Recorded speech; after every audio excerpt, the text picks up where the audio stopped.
بسم اللہ الرحمن الرحیم۔ اعوذ باللہ من الشیطان الرجیم۔ بسم اللہ الرحمن الرحیم۔ الف لام میم را تلک آیات الکتاب والذی انزل الیک من ربک الحق ولکن اکثر الناس لا یؤمنون۔ عزیز طلبہ کرام، سبق نمبر 87 سورہ رعد۔ سورہ رعد مشہور قول کے مطابق نزلت بعد محمد، سورہ محمد کے بعد نازل ہے اور مدنی صورت ہے، لیکن اصح قول یہ ہے کہ یہ صورت مکی ہے، مدنی صورت نہیں ہے۔ البتہ اس کے مکی ہونا میں یہ کہ کس صورت کے بعد نازل ہے اور ترتیب کون سی ہے یہ بات معلوم نہیں ہے، لیکن صورت کا جو مضمون ہے کہ مضمون کے اندر دلائل عقلیہ، توحید کا اثبات اور مکی صورتوں والا انداز ہے، اس میں مدنی جو احکام ہے اور جو مدنی صورتوں کا انداز ہے وہ نہیں ہے۔ صورت کے مضامین کو غور سے پڑھا جائے، دیکھا جائے تو صورت مکی ہے۔ سورہ ہود، سورہ رعد ابراہیم کے بعد ہے، تو یہ صورت کا ماقبل سے ربط یہ ہے کہ ماقبل سورہ یوسف، سورہ ہود اور یونس کے اوپر یہ بطور تفریع اور نتیجے کے ذکر کی ہے۔ پہلی صورتوں میں یہ مسئلہ بیان کیا کہ عبادت کا حقدار صرف اللہ تبارک و تعالی کی ذات ہے، اس لیے کہ عالم الغیب اللہ ہے، متصرف اللہ ہے۔ تو اب اس صورت میں اس کے اوپر تفریع ہے، اثر کا ذکر ہے کہ جب عبادت کا حقدار اللہ ہے، متصرف اللہ ہے، عالم الغیب اللہ ہے، تو پکار کا لائق بھی اللہ ہے، حاجت روا بھی اللہ ہے۔ فدعوا اللہ مخلصین لہ الدین، لہ دعوت الحق، کہ اسی اللہ سے مانگنا چاہیے، اور سچی پکار کا اور لائق پکار کا لائق بھی اللہ ہے، حاجت روا بھی اللہ ہے، کہ اللہ سے مانگنا چاہیے۔ گویا کہ یہ نتیجہ اور تفریح ہے ماقبل صورتوں کے اوپر۔ ربط نمبر 2 یہ ہے کہ پہلی صورتوں میں یہاں اب تنبیہات اور دلائل کا ذکر ہے۔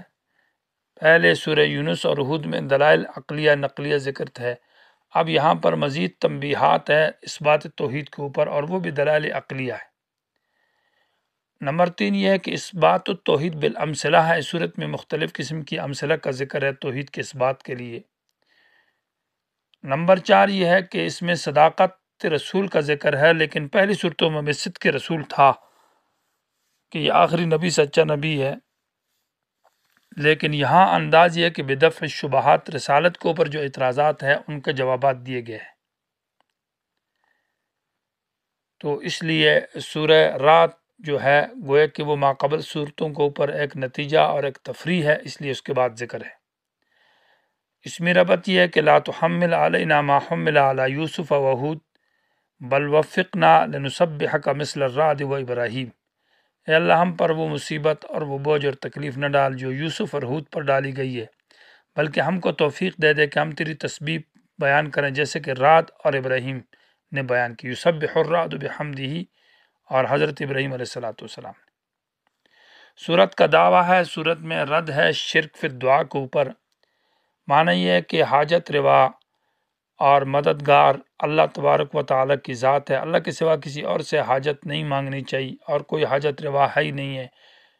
جس طرح عبادت کا حقدار اللہ ہے تو پکار کا لائق بھی اللہ تبارک و تعالی ہے، اور اس دعوے کا ماخذ جو ہے یہ آیت نمبر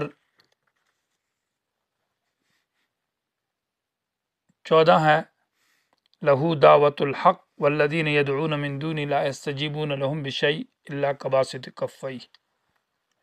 اسی طرح صورت کے اندر دعویٰ اثبات التوحید بالعبادت بھی ہے کہ عبادت کا حقدار بھی اللہ ہے، اور آیت نمبر 36 کے اندر اس دعوے کو ذکر کیا ہے۔ اس دعوے کے اوپر صورت میں دلائل متنوعہ کا ذکر ہے، مختلف قسم کے دلائل متنوعہ معنی تقسیم اور تنویع کے اعتبار سے اللہ کی خالقیت کے دلائل، اللہ کے عالم الغیب ہونے کے دلائل، اللہ کے محافظ ہونے کے دلائل، اور اسی طرح اللہ متصرف ہونے کے دلائل، اللہ کے مربی تربیت ہونے کے دلائل، پھر اس طرح کہ ہر چیز میری محتاج میری منقاد ہے، اس طرح مختلف دلائل ہیں۔ اور صورت کے اندر مسئلہ توحید لہو دعوت الحق کا اس بات کیا گیا ہے۔ ابتداءً شروع میں ترغیب الی القرآن ہے، اور اس کے بعد پھر دلائل ذکر ہیں، اور درمیان میں صورت کے اندر زجر بھی ہے۔ صورت کے اندر ایک اور انداز ہے کہ سورہ یونس کی طرح اور سورہ ہود کی طرح اس میں دو فریقوں کا ذکر ہے۔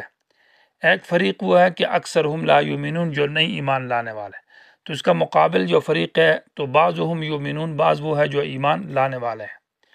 انہی دو فریقوں کو اوپر ذکر کیا ہے۔ پہلا فریقہ وَيَسْتَعْجِلُونَكَ بِالسَّيِّئَةِ قبل الحسنہ، کہ وہ عذاب مانگتے ہیں اور معجزات مانگتے ہیں، اور دوسرا فریق جو ہے وہ ایمان لانے والا ہے۔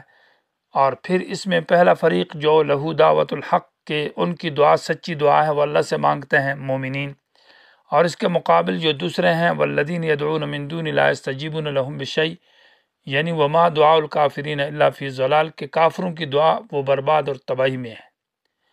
اسی طرح اس کا ذکر ہے یستوی الاعمی والبصیر، کہ مومن جو ہے وہ بصیر ہے اور کافر وہ اعمیٰ ہے۔ اسی طرح ان کی تشبیہ اور تمثیل دی ہے، ساتھ مثال دی ہے کہ والذین لم یستجیبوا لو ان لهم ما فی الارض جمیعا، آیت نمبر 18 کے اندر ہے کہ ان کو پکارتے ہیں کہ جو ان کے لیے دعا نہیں مانگ سکتے۔ اور اس کے بعد ذکر کیا ہے کہ وہ جو مومنین ہیں وہ علماء ہیں، نیک لوگ ہیں، اور ان کی صفات کا ذکر ہے۔ اور کافروں کی ذکر بھی ہے والذین ینقضون عہد اللہ، جو اللہ کے وعدوں کو توڑتے ہیں، وَيَقْطَعُونَ مَا أَمَرَ اللَّهُ وَيُفْسِدُونَ فِي الْأَرْضِ۔ اسی طرح الذین آمنوا وتطمئن قلوبهم بذکر اللہ، مومنین وہ ہے جو ان کے دل مطمئن ہے، الا بذکر اللہ تطمئن القلوب۔ تو اس طرح سلسلہ چلتا ہے صورت کے اندر، فریقین کے اوپر یہ باس ہے۔ اور پھر اس کے بعد آیت نمبر 31 کے اندر وَلَا يَزَالُ الَّذِينَ كَفَرُوا تُصِيبُهُم بِمَا صَنَعُوا قَارِعَةٌ، کہ ان کافروں کے اوپر عذاب آئے گا، اور مومنین جو ہے وہ اللہ تعالیٰ کے نیک بندے ہیں۔ تو اس طرح یہ صورت چلتا ہے۔ پھر آخر میں یہ ذکر ہے کہ یہ جو جماعتیں ہیں، دو فریق ہیں، یہ پہلی امتوں میں بھی گزرے ہیں اور اس امت کے اندر بھی ہے۔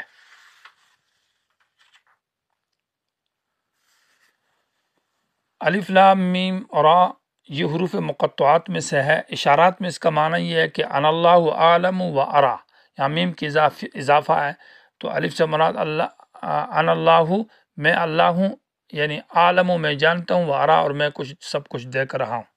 اور ساتھ ساتھ اس میں لفظ را کا اضافہ ہے، تو لفظ را میں اشارہ ہے کہ صورت کے اندر حروف را زیادہ، یدبر، قمر، فی الارض، متجاورات، اس طرح کے الفاظ دیکھیں تو اس میں حروف را والے حروف زیادہ ہے۔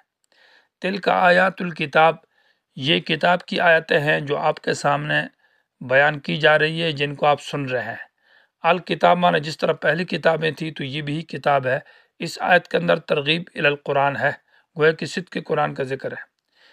تو کیا یہ کتاب سچی ہے یا سچ نہیں ہے؟ تو والذی، وہ ذات، والذی، وہ کتاب انزل الیک جو آپ کی طرف اتاری گئی ہے، من رب کا، تیرے رب کی طرف، الحق، یہ کتاب حق بھی ہے اور سچ بھی ہے۔ یہ آیتیں کتاب کامل کی ہے اور یہ کتاب ہے بھی حق، ولکن اکثر الناس لا یؤمنون، لیکن اکثر لوگ نہیں مانتے، ایمان نہیں لاتے۔ بلکہ اکثریت تو یہ ہے، پہلے سورہ یوسف کے اندر ذکر تھا وما یؤمن اکثرهم باللہ الا وهم مشرکون، کہ اکثر کے اندر تو شرک پایا جاتا ہے، ایمان کو شرک کے ساتھ انہوں نے ملایا ہوا ہے، تو اس طرح کا ایمان ان کا۔ اب اللہ الذی رفع السماوات بغیر عمد سے دلائل کا سلسلہ شروع ہے، اور اس کو تنبیہات کہا جاتا ہے۔ اللہ وہ ذات رفع السماوات، جس نے بلند کیا آسمانوں کو، بغیر عمدن، بغیر ستونوں کے، ترونہا، جن کو تم دیکھتے ہو، ثم استوى علی العرش، پھر اللہ برابر ہوا عرش پر، وسخر الشمس والقمر، اور کام میں لگا سورج کو اور چاند کو، کل یجری لاجل مسمى، ہر ایک اپنے وقت مقرر تک وہ چلتے ہیں، یدبر الامر، تمام کاموں کا انتظام اللہ کرتا ہے، یفصل الآیات، کھول کھول کر بیان کرتا ہے دلائل کو، لعلکم بلقاء ربکم، تاکہ تم اپنے رب کی ملاقات پر توقنون، یقین رکھو۔ اللہ الذی رفع السماوات بغیر عمد ترونہا، بغیر عمد ترونہا میں دو تفسیر ہے مفسرین کی۔ ایک یہ ہے کہ یہ آمدن موصوف ترونہا جملہ اس کی صفت ہے، اور ترونہا میں ہا ضمیر جو ہے یہ آمد کی طرف لوٹ رہی ہے کہ اللہ نے آسمانوں کو بلند کیا ہے بغیر ستونوں کے، ایسے ستون ترونہا جن کو تم دیکھتے ہو، یعنی ستون تو ہے لیکن وہ تمہیں نظر نہیں آ رہے ہیں، مرئی نہیں ہے، غیر مرئی ستون ہے۔ دوسرا معنی یہ ہے کہ ترونہا یہ حال بنتا ہے آمدن سے کہ اللہ نے آسمانوں کو بلند کیا بغیر ستونوں کے، اس حال میں کہ تم ان آسمانوں کو دیکھتے ہو۔ یہ ہا ضمیر پھر السماوات کی طرف لوٹ رہی ہے، معنی یہ کہ تم دیکھو تمہیں ستون نظر نہیں آ رہے۔ ثم استویٰ علی العرش، پھر اللہ برابر ہوا عرش کے اوپر، کما یلیق بشانہ، اس کی تفصیل سورہ یونس میں گزر چکی ہے۔ وسخر الشمس، اور اللہ نے کام میں لگا سورج کو، والقمر، اور چاند کو۔ سورج اپنی منزل طے کرتا ہے ایک سال کے اندر، چاند اپنی منزل طے کرتا ہے اپنے مقرر ایک مہینے کے اندر۔ کل، ہر ایک، یجری، وہ چلتے ہیں اپنے مدار میں، لاجل مسمى، معنی الی اجل مسمى، وقت مقرر تک، معنی یہ ہے کہ یہ نظام اللہ نے، اس نظام کو چلانے والی ذات اللہ ہے۔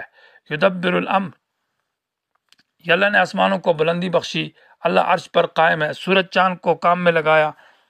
یہ اس بات کی دلیل ہے کہ یدبر الامر، تمام کاموں کا انتظام اللہ خود کرتا ہے، تدبیر کرتا ہے۔ الامر معنی الف لام استغراق کا ہے، اس پر تفصیل گزر چکی ہے۔ یفصل الآیات، اللہ تفصیل کے ساتھ کھول کھول کر دلائل پیش کرتا ہے۔ لعلکم بلقاء ربکم توقنون، تاکہ تم اپنے رب کی ملاقات پر یقین کرنے والے بن جاؤ۔ گویا کہ ان دلائل کا مقصد دو باتیں ہیں، ایک مسئلہ توحید ہے کہ اللہ کی وحدانیت تمہارے دل میں آ جائے، اور دوسرا یہ ہے کہ آخرت کے اوپر تمہارا یقین پیدا ہو جائے۔ ان دو مقاصد کے لیے ان دلائل کو اللہ نے چلایا ہے۔